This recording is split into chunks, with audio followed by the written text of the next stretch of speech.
اور آپ نے اس کے ان مثالوں پہ بولے ہوئے بھی ہیں. دیکھیں وہ مثالیں نا آپ مجھے یہ لگ رہا ہے کہ مجھے ڈائیورٹ کر رہے ہیں پلیز. چلو وہ بعد میں آپ کی ہر سوال کا جواب بولیں. میں کہتا ہوں آپ پورے جس طرح مرضی سوال کریں میں نہیں اٹھوں. بولیں. پہلی بات تو یہ کہ یہ جو ہے نا 17 اعتراضات یہ میرے پاس ہیں. صحیح. اب ہو گئے ہمیں 2.5 گھنٹے میں اس میں 2.5 اور شامل کروں تو تب یہ 17 ہوتے ہیں اور اس میں آپ کے بھی 17 ہوں گے. ظاہر ہے آپ نے ایک مفسر موقف رکھا اور میرے لیے بڑا حیران کن ہے کہ ایک وہ گمراہ ہے اور سارا دائرہ اسلام سے خارج ہے. آپ نے جو جیسا کہا تو اس لیے میں کہہ رہا ہوں کہ سیکنڈ یہ جو 17 اعتراضات ہیں اس پہ میں اور آپ دوبارہ بیٹھیں گے. مرزا کے 17 اعتراض آپ مجھ سے ہاں میں وہی تو کہہ رہا ہوں. تو اس طرح کہہ رہا ہوں کہ یہ پھر لمبا ہو جائے گا. کیوں بھی اوور ایکٹنگ کرتا ہے سالا, اوور ایکٹنگ کی اولاد. اب تیرے کو برابر ہوتا نہیں کیا بولنے کو. کہ اپنا ارشاد بھٹی صاحب پہلے آئے تھے آپ کے پاس, سنا ہے دوبارہ آ رہے ہیں. دیکھیں انہوں نے کہا تھا کہ بھئی میں آؤں گا, ظاہر ہے انہوں نے 2-3 پوڈ کاسٹوں میں بھی انہوں نے کہا ہے, لیکن بنیادی طور پر تو میں نے ان سے یہ کہا تھا کہ جو میرے والی چیزیں ہیں, جو میرے سوالات ہیں, آپ یہ جا کر مرزا کے سامنے رکھیں. آپ تو پھر آپ میرے پاس آئے نا کہ وہ یہ کہتے ہیں تو آپ سوال کریں. تو آپ مرزا کے اوپر ہونے والے اعتراضات یہ بڑی عام بات ہے, بھٹی صاحب ہوں یا دیگر کوئی لوگ ہوں. مرزا یہ بڑا جو ہے نا وہ کسے کہتے ہیں نا وہ شاطر آدمی ہے, وہ اپنے اعتراض تو عوام تک وہ پہنچاتا ہے, لیکن بھائی جو ہم نے کیے ہیں وہ تو دو جواب. تو بھٹی صاحب پہلے اس سے وہی والے ہمارے سوال پوچھیں. آپ کے پاس آئیں گے تو وہ آپ بات کریں گے. دیکھیں وہ آئیں گے تو دیکھیں گے, پھر اس وقت کیا ہوگا. وہ تو پہلے بھی آئے تو ہو گیا, وہ آئیں گے پھر بھی دیکھ لیں. میں ارشاد بھٹی صاحب سے بڑے عرصے سے کہہ رہا تھا, اور ابھی محرم والی پوڈ کاسٹ میں بھی میں نے ان کو کہا تھا کہ مفتی صاحب پوڈ کاسٹ سے آگے آگے بھاگیں گے, آپ نے پیچھے پیچھے رہنا ہے. اور دیکھیں وہی ہوا ہے. ابھی انہوں نے پتہ کیا کہا ہے, انہوں نے کہا کہ پہلے انجینئر صاحب ہمارے سوالوں کے جواب دیں نا, بھٹی صاحب ان سے سوالات کے جوابات لیں تو پھر ہم اگلی بات کریں گے. اور بھائی تم نے تو ابھی تک پوڈ کاسٹ دی نہیں بھائی, 18 سوال لے کے وہاں پر گئے تھے اور تم نے رجسٹر کھول کے پوری تقریر کی, اور وہ تقریر وہ ہے جس کا جواب بہت پہلے آ چکا ہے. اللہ کا شکر ہے کہ مصباحی صاحب کے خاموش ہونے کے بعد ہمیں میمز کا مٹیریل مل گیا مفتی حنیف قریشی صاحب کی گفتگو سے.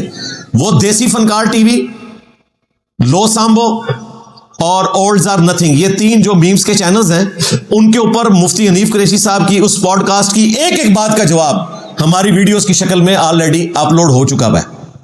اس لیے مجھے اس کا جواب دینے کی ضرورت نہیں, آلریڈی میں نے جواب دیے. میں اصل میں تو آپ نے جواب دینے تھے.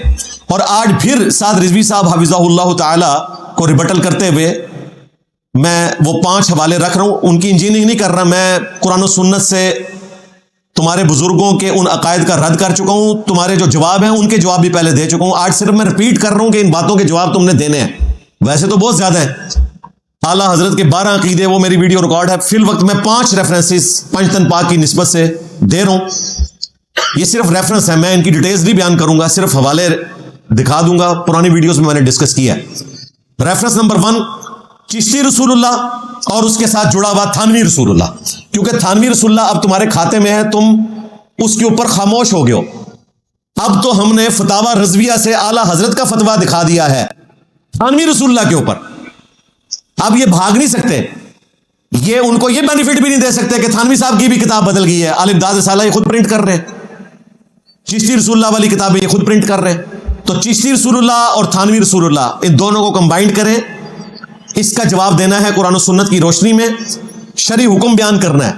اس کے حق میں جو مناظرے لڑتے رہے ان کا شرعی حکم, ان کے نکاح کا شرعی حکم, ان کے ایمان کا شرعی حکم, ان کی چاچیوں کا شرعی حکم, ہاں یہ سارا بیان کرنا ہے.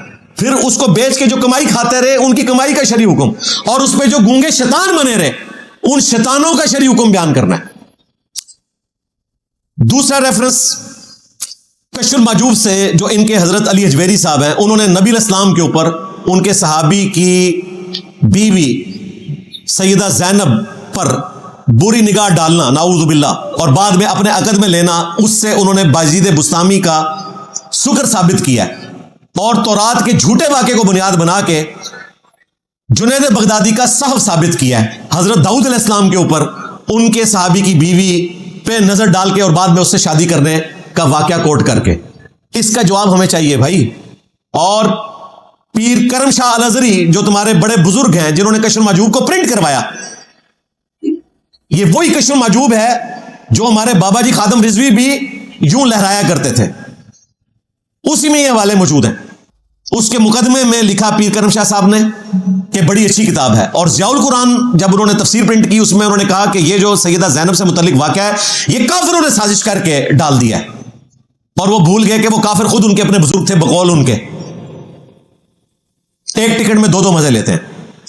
تیسرا ریفرنس ان کے حضرت فرید الدین عطار نے تذکرۃ الاولیاء میں بازید بستامی کے حوالے سے نقل کیا کہ وہ کہتے تھے میں ہی عرش ہوں، میں ہی کرسی ہوں، میں ہی موسیٰ ہوں، میں ہی عیسیٰ ہوں، میں ہی ابراہیم ہوں، میں ہی محمد ہوں. نعوذ باللہ.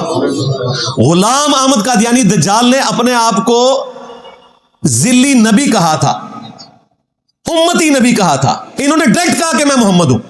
اس نے تو باطل تعویلات کی کہ کنتم خیر امت اخرجت للناس، اس کے تحت اس نے جھوٹا دعوی نبوت کیا، لیکن انہوں نے تو ڈائریکٹ کہا کہ میں محمد ہوں. اور پھر کہا میں ہی حق ہوں، انا الحق، یعنی کہ اپنے آپ کو خدا بھی کلیم کر دیا. یہ تیسرا حوالہ. چوتھا تذکرۃ الاولیاء ہی سے شیخ فرید الدین عطار بازید کے حوالے سے انہوں نے لکھا، وہ کہا کرتے تھے لوائی اعظم من لوائی محمد، قیامت کے دن میرا جھنڈا محمد کے جھنڈے سے بڑا ہوگا. نعوذ باللہ. اور محمد اور تمام نبی میرے جھنڈے کے نیچے ہوں گے. نعوذ باللہ. اور اس کی نیو قریشی نے تعویل کیا، اس نے کہا ان کے منہ سے اللہ بول رہا تھا تو اللہ کا جھنڈا محمد کے جھنڈے سے بڑا ہوگا. اور بھائی اللہ کا جھنڈا تو ہے ہی محمد صلی اللہ علیہ وآلہ وسلم کے ہاتھوں میں، یا وہ مولا علی کے ہاتھوں میں پکڑا دے. تھوڑے بابے کتوں آ گئے؟ تھوڑے بابے کو کھنگڑ نہیں دینا. تمہارا بابا یہ کہہ رہا ہے کہ میرا جھنڈا محمد کے جھنڈے سے بڑا ہے، یعنی وہ دو جھنڈے مان رہا ہے، ایک اللہ کا جھنڈا اور ایک محمد کا جھنڈا، یعنی مقابلے پہ لے آیا. پھر میں نے بتایا تھا تمہارے بابے کا جھنڈا ہم نے دریافت کر لیا ہے. بخاری مسلم میں حدیث ہے قیامت والے دن ہر خائن اور غدار کے لیے جھنڈا بلند ہوگا اور کہا جائے گا اس نے دنیا میں خیانت کی تھی. تمہارے بابوں کے جھنڈے ہونے نہیں ہیں، جھنڈے چڑھنے ہیں تمہارے بابیاں دے انشاءاللہ. پانچواں ریفرنس کشف المحجوب سے حضرت علی اجمیری اور تذکرۃ اولیاء سے حضرت فرید الدین عطار. احترام سے نام لے رہا ہوں، یہ کہتے ہیں کہ نام احترام سے نہیں لیتا، میں تو احترام سے نام لیتا ہوں. دونوں نے رسول اللہ کے اوپر جھوٹ باندھا، امام حنیفہ کی شان کو بلند کرنے کے لیے امام حنیفہ کے اوپر جھوٹ باندھا کہ انہوں نے خواب میں دیکھا کہ رسول اللہ کی قبر مبارک سے وہ ہڈیاں سمیٹ رہے ہیں اور بعض کو بعض سے الگ کر رہے ہیں. اور تعبیر یہ بیان کی کہ نبی علیہ السلام کی سنتیں جمع کریں گے. سنتیں تو کوئی نہیں جمع کی، سنتیں تو پھر بھی جمع نہیں ہوئی ہیں، کوئی حدیث کی کتاب ان کی دنیا میں موجود نہیں ہے ہی جھوٹ، فراڈ. نبی علیہ السلام کی قبر مبارک میں ہڈیاں دکھانا یہ شیطانی خواب ہو سکتا ہے، رحمانی خواب نہیں ہو سکتا. ویسے تو یہ ہے ہی جھوٹ. اس گستاخی کا بھی ہمیں جواب چاہیے. کہتے ہیں نہیں خواب کے اوپر کنٹرول نہیں ہوتا، تو شیطانی خواب کون نا؟ اسے رحمانی خواب کہہ رہے ہو. اللہ کی طرف سے بشارت، اللہ یہ دکھائے گا کہ میرے نبی کی ہڈیاں ہیں قبر میں. اللہ نے دکھانا ہوتا تو ہم سے سیکھ لو، ہم بھی بریلوی رہے ہیں. ہاں وہ بھی کیا دن تھے، ہم بھی ایک جن تھے، آج ہم دیو ہیں، ان جنوں کے بھی پیو ہیں. تمہارا کام تھا، تم کہتے ہیں کہ انہوں نے خواب میں دیکھا نبی اسلام کے برتن سمیٹ رہے ہیں، آپ کا آسا مبارک، آپ کا کرتا مبارک. تم نے پکڑ کے نبی اسلام کی ہڈیاں بتائی.